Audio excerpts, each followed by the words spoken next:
Bom, continuando, como eu havia falado no outro vídeo, se você quiser desenvolver algum tipo de trabalho que seja mais profundo, você vai precisar de um livro que tenha condições de absorver, né?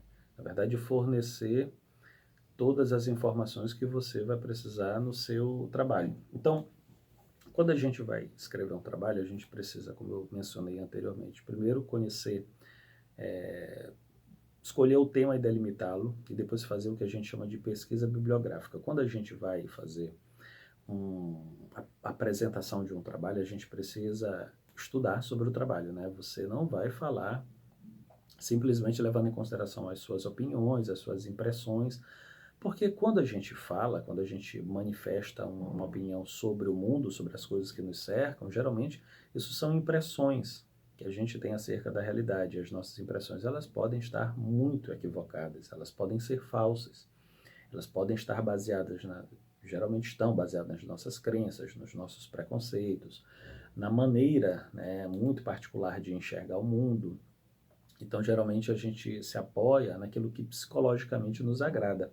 Isso não é interessante. Quando eu vou apresentar um trabalho, eu preciso de números, eu preciso de fatos, eu preciso de objetividade, eu preciso tratar da realidade tal como ela é, e não como me parece ou como eu gostaria que ela fosse. É bom que a gente faça uma pesquisa bibliográfica e quando a gente vai pesquisar algo, é, quando a gente vai pesquisar sobre algum tema, a gente tem à nossa disposição uma série de documentos, de livros, né? Isso são tudo fontes bibliográficas que podem, que devem ser usadas na tua apresentação. Então, livros, revistas científicas, artigos científicos. Você pode utilizar eventualmente músicas, filmes, debates, palestras, isso tudo a gente consegue encontrar hoje com muita facilidade com a ajuda aí do Google, do YouTube, da internet de um modo geral. Depois que eu passo algum tempo estudando, refletindo, amadurecendo, né, sobre aquilo que eu vou falar, né, sobre aquilo que eu vou escrever, aí eu já tenho condições, né, de deixar um pouco o meu coraçãozinho de lado e usar de uma forma muito mais, a palavra não é interessante, mas de uma forma muito mais criteriosa a minha razão, né? A minha racionalidade ela deve ficar em primeiro plano, muito embora eventualmente a gente defenda um ponto ou outro porque façam parte dos nossos valores, mas a gente deve tomar também muito cuidado, porque eu posso gostar de certas coisas, essas coisas que eu eventualmente posso gostar, elas podem, no final das contas, serem ruins, elas podem não ser boas, elas podem, num momento, apresentar um certo tipo de sentido, ou podem de alguma forma me agradar, né, agradar os meus desejos, as minhas emoções, mas elas podem não ter nenhum tipo de critério. Eu posso gostar de filmes, de músicas, essas coisas elas podem ser ruins caso eu não tenha critérios, né, objetivos para analisá-las de forma crítica. Então, o que é sempre importante é que você tenha no horizonte dos teus interesses a ideia de que é preciso estudar, por exemplo, um determinado tipo de assunto, levando em consideração os seus contraditórios. Bom, eu gosto muito do Platão. O Aristóteles ele apresenta um tipo de pensamento que geralmente é oposto, muitas vezes complementar ao estudo, ao estilo do Platão. Então, eu estudo Aristóteles e faço a confrontação dos dois.